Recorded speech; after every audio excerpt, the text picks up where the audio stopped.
This is the story of the old Bedouin woman and a Bedouin man, one of the strangest stories ever told.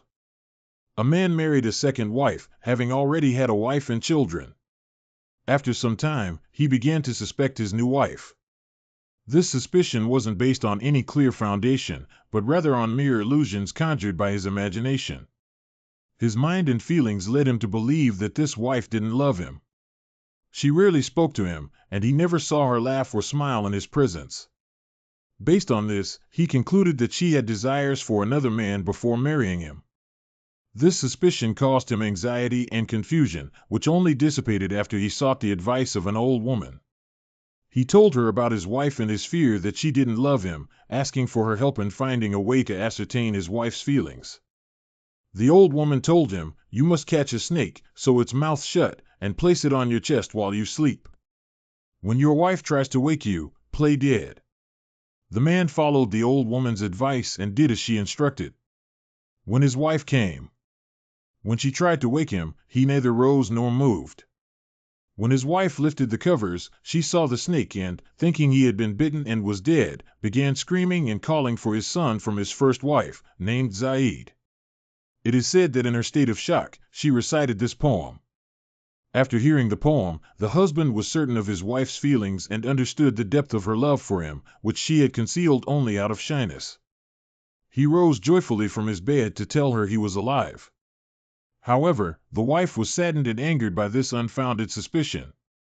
As a Bedouin woman with great pride and dignity, she was outraged by this test and swore she would not return to him except under certain conditions.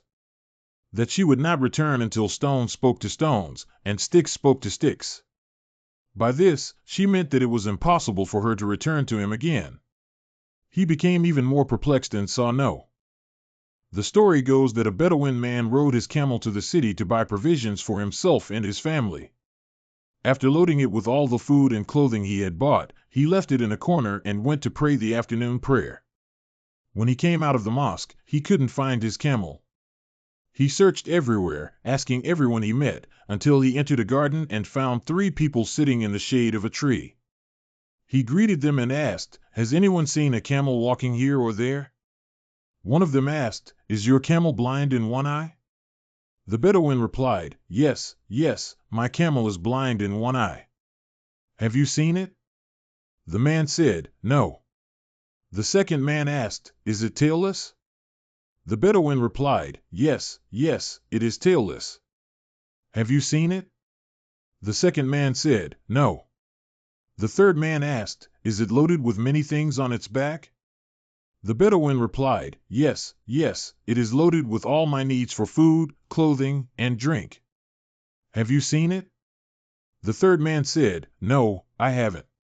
The Bedouin exclaimed, "Don't drive me crazy. How can you not know anything about it when you gave me a complete description?" No, you are thieves. My camel is with you." They replied, "But man, your camel isn't." "Go and look for it elsewhere," the governor told the Bedouin. "No, I will go to the governor. My camel is with you. You described it exactly as it is, and yet you tell me to go and look for it elsewhere."